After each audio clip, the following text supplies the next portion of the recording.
Жылдын башынан бери бузуулар жөнүндө кодекси жаңы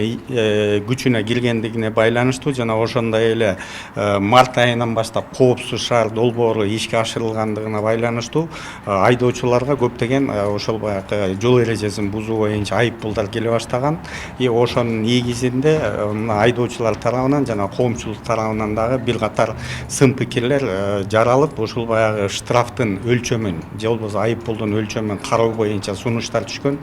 Ошонун негизинде Кыргыз Республикасынын премьер-министри Ички иштер министрлигине тапшырма берген, ошону карап көргүлө деп. Ал эми Ички иштер министрлигинде атайын жумушчу топ түзүлүп, ошол жумушчу топ ошол бузуулар жөнүндө кодекстеги жол эрежесин бузууга байланышкан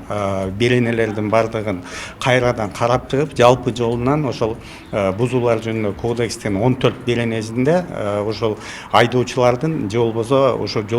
жол кыймылынын катышуучуларынын жоопкерчилиги каралган. Ошонун ичинен эң көп жол эрежесин бузууларды камтыган бул 123 беренесинде жалпысынан 16 ар кандай жол эрежесин бузуулар каралган биринчи бөлүгүндө. Ошонун бардыгына экинчи категориядагы айып пул салынуу каралган. Бул 3000 сом өлчөмүндөгү айып пул болчу. Ошонун бардыгын анализ кылгандан кийин азыркы күндө ошол баягы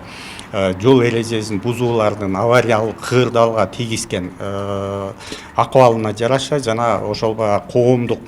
коопсуздукка кандай баягы акыбалын тийгизет, ошого карата ошол 16 жол эрежесин бузуунун ичинен биз 8 жол эрежесин бузуу боюнча айып пулдун өлчөмүн ошо 3000 сомдон 1000 сомго чейин же болбосо биринчи категориядагы жоопкерчиликке киргизүү жагын сунуштап атабыз. Тактап айта турган болсок, бул тиешелүү жол белгилеринин талаптарын аткарбоо, тиешелүү жол чийиндеринин талаптарын аткарбоо, транспорт каражаттарын токтотуу эрежелерин бузуу боло турган болсо, ошондой эле коопсуз дистанцияны жана интервалды сактабаган болсо, автомагистралда жүрүү эрежелерин бузган болсо,